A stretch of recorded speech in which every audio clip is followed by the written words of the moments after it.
What's up, everybody? Alberto here. I've got all your Juventus news. It is the first day of international break, and already we have to talk about injuries, all right? So I'm going to give you the injury report. We have two big claims coming out from media about moves Juve is going to be making in the winter mercado, and then we have contract extension talk and some very interesting talk circulating around Dusan Vlahovic, all right? Like the video, subscribe to the channel. This is the AJC. Let's rock. First things first, we have two Serie A sides that are interested in bringing in Hans Nicolussi, who was able to get some first set of minutes against Cagliari there, with the idea that Juventus is going to be bringing in at least one midfielder in the winter mercado. This one makes absolute sense. Out of Miretti and Nicolussi, I would be keeping Miretti back. Let Nicolussi go, because obviously Miretti is favorited out of those two, and if by Allegri, and if that's the case, send the other one to get loan and get constant, consistent minutes. All right, so this one makes absolute sense. Bremer and Rugani, okay, who have been 2/3 of a force at the back for Juventus. Rugani has many saying he should remain in the lineup once Danilo comes back. They are set next up for contract extensions with Juventus. Bremer has had a lot of interest from clubs. Bremer was one of the players some of us were concerned about losing without having Champions League and everything in this season, but apparently the reports surfacing are that he is extremely happy at Juventus, wants to remain at Juventus for a long time, and this is great to hear. He is set to wrap up his contract extension sometime in the month of December, all right? Dusan Vlahovic. Interesting rumors continue to swirl about the player, and he's obviously not getting the starting minutes now. Keane has kind of been giving more in terms of effort and work rate and whatnot. Vlahovic, although being interrupted by injuries, hasn't scored in a couple months, neither with Chiesa, but again, they both had their seasons interrupted with injuries and knocks, so it's kind of tough to tell the full story here when you just look at that stat line that they haven't scored in a couple months. But the rumors coming out are saying that Juve is looking at extending that contract. They want to bring the numbers down, and Vlahovic might actually be tempted to take it, because maybe, just maybe, a sale at the end of it is what all parties are looking at, all right? So that's the latest with Dusan Vlahovic. It's going to be an interesting story that, of course, we're all going to follow to see what goes down. Right now, as it sits, for me, you all know where I stand. It hasn't been worth the price tag, and that is always going to be a problem. And when it doesn't go smoothly, everything gets amplified, and even the injuries, when we're talking about missed days being at 116 in the short period of time he's been with Juventus, that's going to paint a not so pretty picture. And even though interrupted with injuries, again, when you're looking at 116 days, him not scoring in 2 months, it all kind of comes together to paint a picture that isn't favorable for a guy who's came in on a large transfer fee and being paid a lot of money.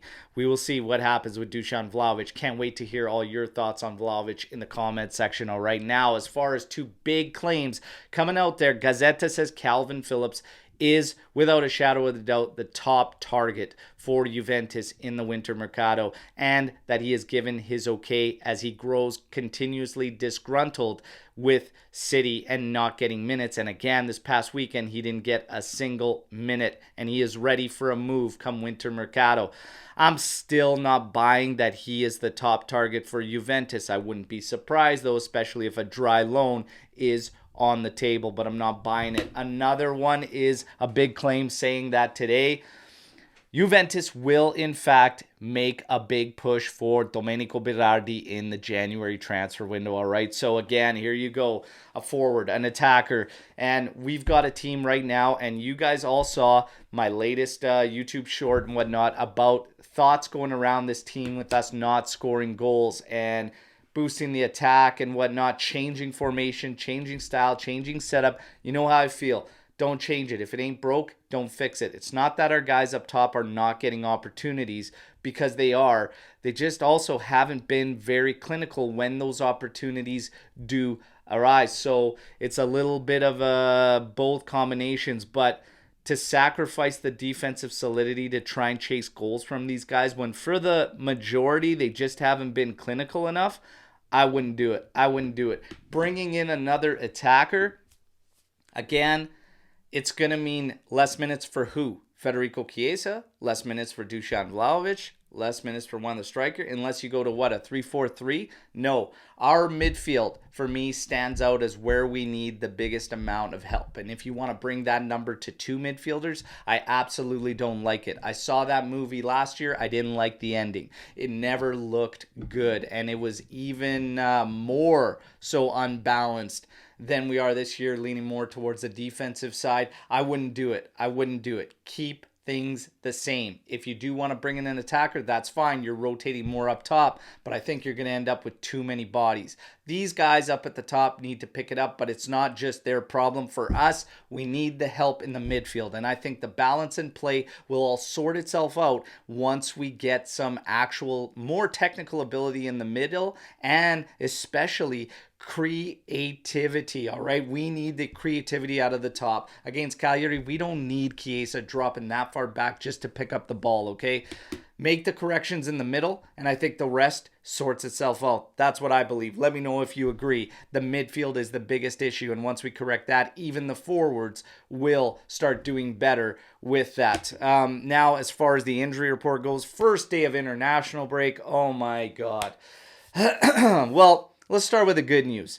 Weah and Sandro set to come back right after the break. Danilo's still in doubt, all right, but we're getting 2 out of those 3 guys back immediately. Locatelli suffered a fractured rib in the game against Cagliari. He gritted his teeth and got through it, but he is going to be leaving the Azzurri, heading back to Turin to undergo therapy and try to recoup. The best case scenario for this is that it's happened while there's no action and it's international break, all right?